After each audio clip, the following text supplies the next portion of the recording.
ஏங்க, நம்ம நாளைக்கு பொங்கல் ஷாப்பிங் போலாம்ல? சரி போலாம். உங்க தங்கச்சியை வேற கூட்டிட்டு போகணுமா? இது என்ன புதுசா கேக்குற?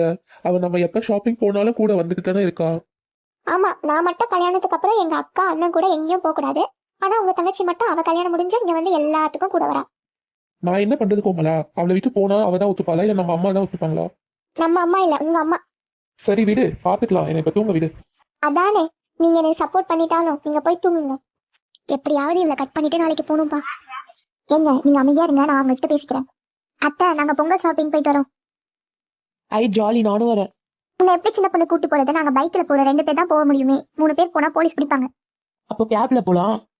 கேப்ல இங்க இருந்து போறதுக்கே 600 ரூபாய் ஆகும். உனக்கு அதுக்கு பதிலா பிரியாணி வாங்கிட்டு வரேன். நீ பிக் பாஸ் பார்த்துட்டு வீட்டுல ஜாலியா இரு. என்னது பிரியாணியா? அப்போ ஓகே, நீங்க போயிட்டு வாங்க, பாய்.